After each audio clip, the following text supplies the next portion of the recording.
He can do everything. That guy's got elite jiu-jitsu. He's got elite takedowns. His striking is outstanding.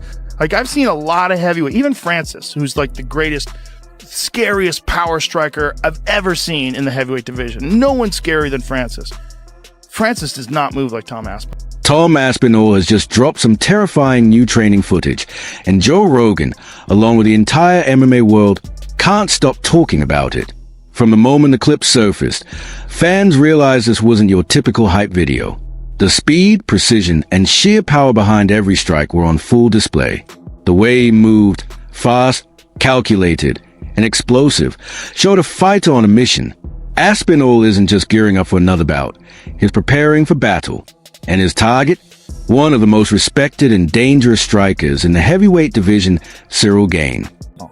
Tom Aspinall is significantly faster than every other heavyweight. That's a real problem because he's a heavyweight and he's a big guy, a really big guy, but he moves so fast. And so his speed has always been like extraordinary compared to other heavyweights. Like, he just moves in. It's all like fast, explosive movements. So he's got natural speed, but then he's also got a lot of training to execute quickly. So when he moves in, he closes the gap. You can see like he's fast for a big guy. Right.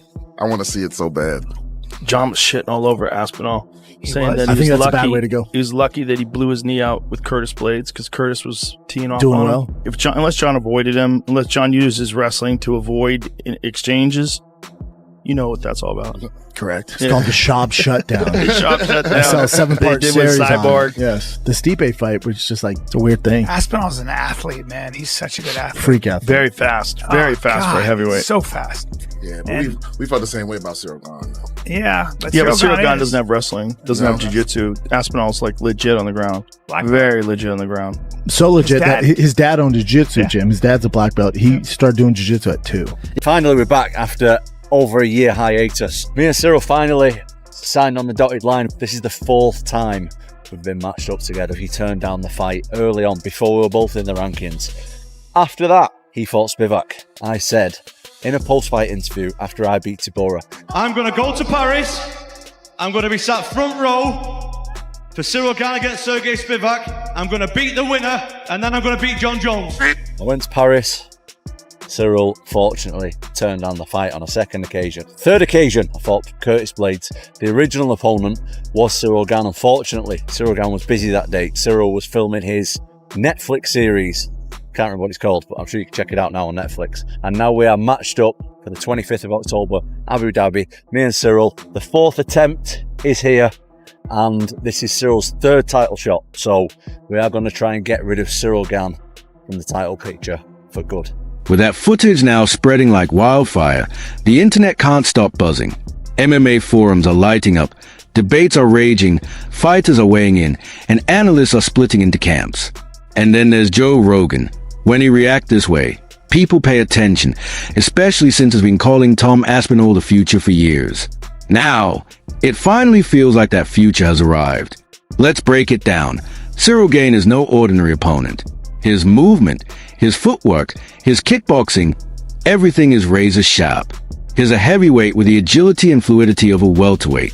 What are your thoughts on Ciryl Gane being potentially the toughest opponent yet for you? A lot of people say somebody you've not really sort of faced that type of fighter in the heavyweight division. I think both me and Ciryl are we both have niche style for heavyweights. We don't fight like heavyweights, both of us. So this could be the fastest, the best moving heavyweight fight that anybody's ever seen. We're both great movers, we're both light on our feet, we're both elusive, so this is going to be great. And by the way, all this stuff that I've just said previously, we actually made a video this time last year, a little bit longer, when we found out that Manchester was going to come and there was going to be an event in Manchester.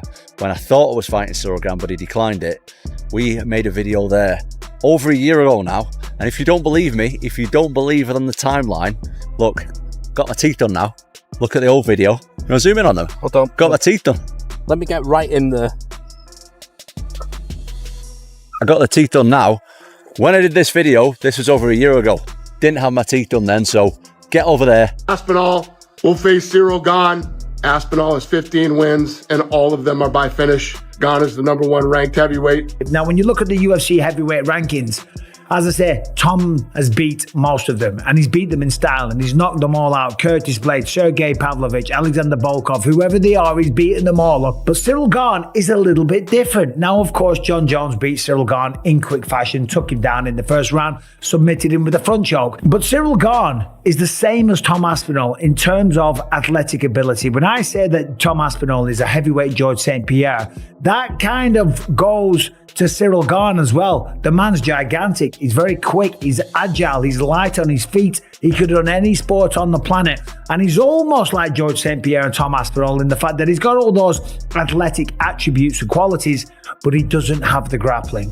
That's what cost him against Jon Jones, and that's probably what's going to cost him against Tom Aspinall. You never know. He could clip him. This is a dangerous fight. This is heavyweight MMA, but Tom Aspinall can grapple. We've seen him take people down. He's done jiu-jitsu since he was about 15 years old. His dad is going to be on his case, and that's an absolute fact, saying, hey, you're not messing with this guy. Take him down, show him what you can do, show the world your grappling capability. Remember, Ciryl Gane turned Francis Ngannou into a wrestler, okay? So he's a very, very credible threat on the feet. But of course, I do fancy Tom Aspinall to get the job done. The fact that he isn't fighting Jon Jones is insane, but we've talked about that till the cows come home, so I'm not going to bore you on that subject anymore.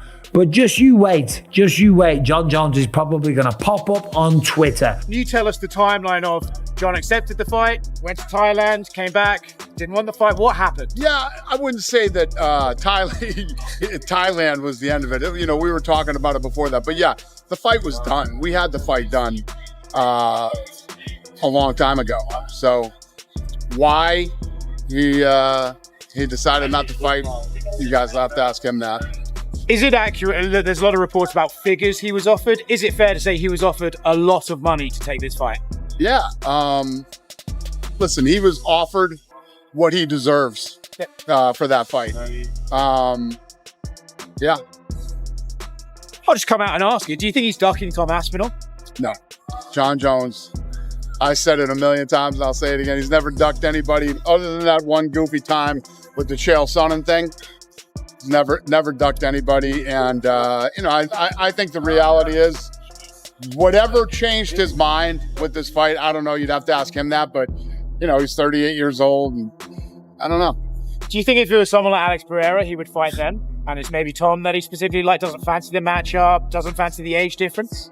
I don't know. I don't know the answer to these questions. Only he does. You know, we had the fight done. Listen, our job is to make the biggest fights we can make and the fights that the fans want to see.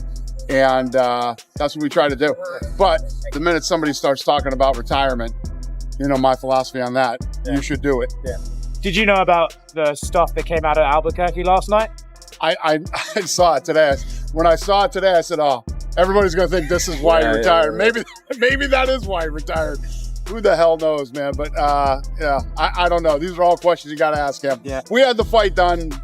You know, you saw me talking about it very confidently that this fight was going to happen.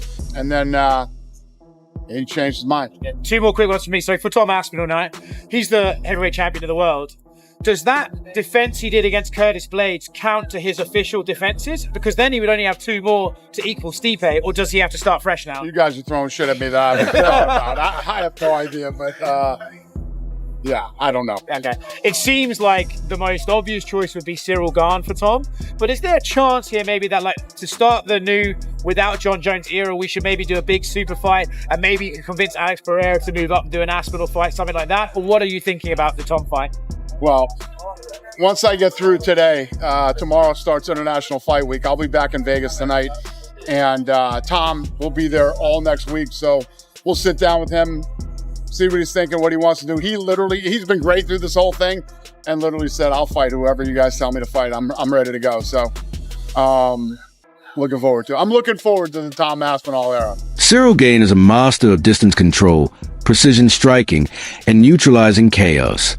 His showings against elite opponents prove just how difficult he is to figure out, unless you're Jon Jones, who wasted no time closing the gap and submitting him before Gane could even settle in.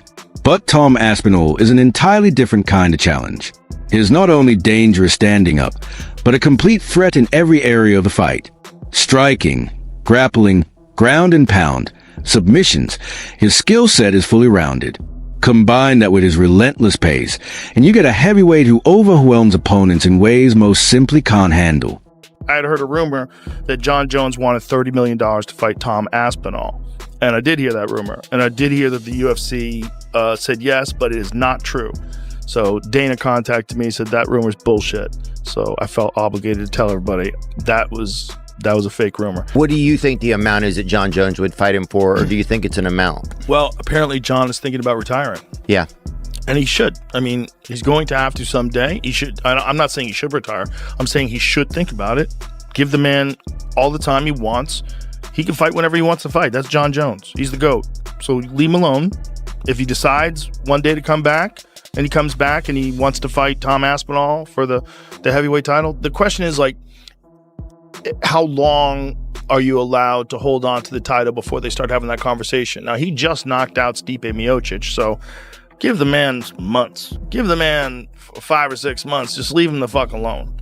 But at a certain point in time, you have to decide who the heavyweight champion is. And if Tom is the interim heavyweight champion and Jon decides he doesn't want to fight anymore, he could do that. And he could do that also and then come back in a year and fight for the title. He could do that. He could do whatever he wants.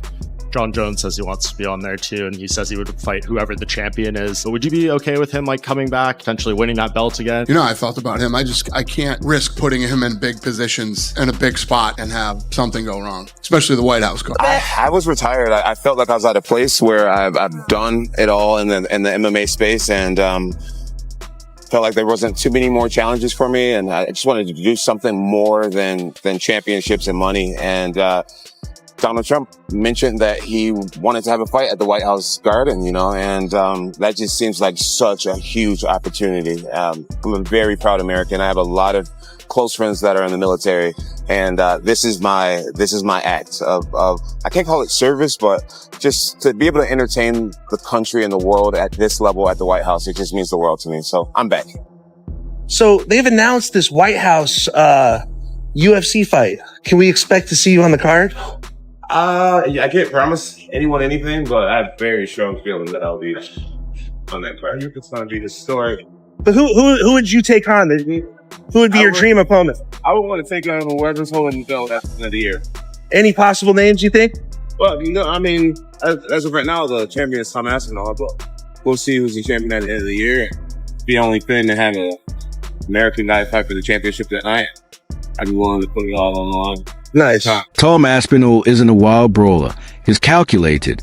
He doesn't sit back waiting for mistakes. He creates them. And this fight might come down to one key factor: who controls the tempo. If Ciryl Gane can keep Aspinall at distance, chip away with leg kicks, manage the timing, and stay off the mat, he could edge out a decision. But if Tom pushes forward, mixes up levels, and forces Gane backward, it could either be a very long night for the Frenchman or a very short one. That's a debate raging among fans. Is Aspinall still too raw? Has he been truly tested? Or is he already the most complete heavyweight on the UFC roster? What's clear is that he's fighting with the hunger of a man who's had the spotlight kept from him for far too long. The belt, the big fights, the respect. And now, he's finally seizing it. As Joe Rogan and many others have pointed out, this fight isn't just about defending an interim strap. It's about shaping the future of the division. It's about closing the chapter on the Jon Jones saga and crowning a heavyweight who actually shows up, takes risks, and pushes the sport forward. So here we are, October, Abu Dhabi. Two of the most dangerous big men in the world. One title, one winner. And judging by the Aspinall we're seeing right now, the MMA world may be witnessing the birth of a generational force. Not just a fighter who wins, but one who dominates. Ciryl Gane is slick, technical, and battle-tested. But Tom Aspinall is hungry, faster, sharper, and if this training footage is any indication, he may just be untouchable.